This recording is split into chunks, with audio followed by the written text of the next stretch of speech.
I took him golf recently. I thought, I'd never play this game. Old man's game, never do it, but my kids play, so I want to play with them. So I go out, and I do really well. I go out on this one day, and I out-power by my instructor. I'm feeling really proud. The next day, I'm not feeling so proud. I keep putting the ball in the water again. I'm so frustrated. Put down another one, put down another one. I don't care. I don't care what my score is. Let's do it. And finally, I was getting frustrated. He's going things like, ain't it a bitch? This is golf. And I'm going, bull. I said, you're a terrible instructor. I said, because I should at least be consistent at whatever shitty level I can achieve. I said, I know I'm not Tiger Woods, but I should be able to be consistent, and you're just telling me that it's difficult. Telling me it's difficult is not helping. Tell me what to do. He said, well, actually, you're only a little bit off. I said, could have fooled me. He said, no, you're about a millimeter or two off. I said, you're joking. He said, no, watch this. He said, I didn't teach you this yet. He said, when you approach the ball like this, he said, if you change the angle that you're attacking this just 1 or 2 millimeters, in the very beginning, do you see how that changes the arc? This one, instead of being on the green, by 1 millimeter, now you're in the water. 1 millimeter over here, you're in the sand. And he said, and also you're hitting the ground by 1 millimeter sometimes. You're not stroking it, just 1 millimeter. I thought, what a great belief system that when all hell's breaking loose and nothing's working, that you're only 1 millimeter off. Because most people think it's impossible, so they give up. Isn't that true? And in real life, it's true. So 2 days later, I'm going to see one of my clients. I do a lot of coaching, and I have a man who's the top plastic surgeon in the world. He's going through some tough times in some aspects of his life. But this is a guy that gets paid by Sultan of Brunei $1 million to fly over and do 3 people's faces. He is the #1 plastic surgeon in the world. He can make anyone who's ugly look spectacularly beautiful. He showed me pictures of a woman who's 84 years old. He made her look 40 and gorgeous, no exaggeration. But you know what? I'm waiting for him in his office, and he's still in surgery. So he's got a new book he's creating to teach other surgeons around the world. And I'm going through it, and it's got pictures of, you know, the top 100 supposedly most beautiful women in the world's faces. And then men. I wasn't paying attention to that one. I just kept turning the pages, right? But I noticed something. He's got all these measurements. And he has mathematically calculated what it takes to make someone look gorgeous, man or woman. And it's a few millimeters. Interesting. For example, on a woman, the distance between the top part of your lip and your nose, this little distance, the measurement of that, if you're beautiful, gorgeous, is the same size as your eye. If it's 1 millimeter more, you have an average face. If it's 2 millimeters more, you are butt ugly. Okay. The difference between butt ugly and gorgeous is 2 millimeters. He's got about a dozen of these little 1 or 2 millimeter changes he makes, and it's a different person. It is unbelievable. So a very powerful belief to leave today with would be, nothing's working, I'm 1 millimeter away. What little thing do I change? And when I do, it changes everything. Because I'm heading this direction, I make this little shift. You take that out an hour from now, a day from now, a week from now, a month from now, you have a totally different destination from that direction. But the 1 millimeter change, I'll show you one of them right now. Check this out. Stay in the state of certainty. Some of you lost it. Intensify it, whatever it takes. Make your move. Come on. Make your move. Say yes. Say yes. Say yes. Say yes. Now feel that in your body. Don't let go of it. Now watch. Here's the difference between being certain and being uncertain. Did you see that? Certain, uncertain.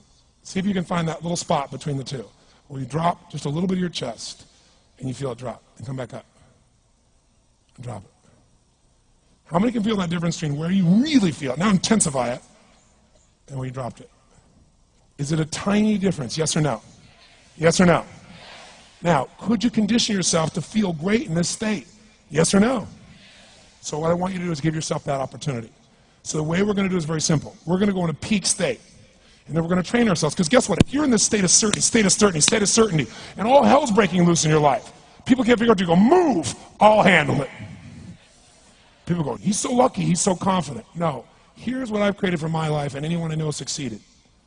I'm a 17-year-old kid from Azusa, California, with no real education other than self-education, with no background, with parents that did their best, all of them, with no money, but I did one thing. I loved people, and I had an enormous demand I made upon myself, and I sculpted my mind and my emotions to get me to do whatever it would take to achieve and to contribute. But to do that, I did it by using my body and changing my focus. I did it by putting myself in a peak physiology and using what I call incantations. Can you train yourself to believe something, yes or no? Absolutely. How many of you ever made the fatal mistake of going to Disneyland or Disney World, and while you're there made the fatal mistake of going to a ride called It's a Small World After All? What happens for about a week after you're out of that damn place? You're still singing this thing in your head in 24 languages, right?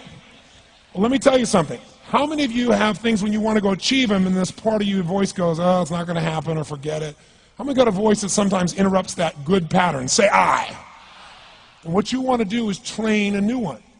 So starting when I was 17, I started doing incantations, not affirmations. Affirmation, you go, I'm happy, I'm happy, I'm happy, I'm happy, I'm happy. What's the problem? You haven't changed your what? Your what? Physiology. If you don't change your physiology, you won't get anything. So an incantation is not only you speak it, but you embody what you're saying with all the intensity you can. And you do it with enough repetitions that it sticks in your head. Like It's a Small World, now the conversation in your head is always the same and it gives you what you want. So you use your body and your voice. So 17 years ago, I started doing things. I was working for Jim Rohn, this speaker, and I was 17 years old. I had long hair, minestrone soup, acne on my face. And I was trying to call on Bear Stearns type of people and convince them why they should go to this man's seminar and be more successful. I was driving a 1968 Volkswagen that I had earned at $40 a week as a janitor. The only way I did it was park far from the building and then go in, and I love people and I believe, but I put myself in state, and I was able to influence people that were far more successful than I was at the time. I would do something that I still do backstage and have done for 23 years because I don't hope I'm going to be in a good state, I demand it. So I do an incantation using my whole body. I'd say, I now command my subconscious mind to direct me in helping as many people as possible alive today to better their lives by giving me the strength, the emotion, the persuasion, the humor, the brevity, whatever it takes to show these people and get these people to change their lives now. And I would do that literally driving in my Volkswagen to a meeting in LA on the freeway for 40 minutes. People are looking at me, I'm screaming at the top of my lungs. They're going, I know he's a serial killer, I know he is.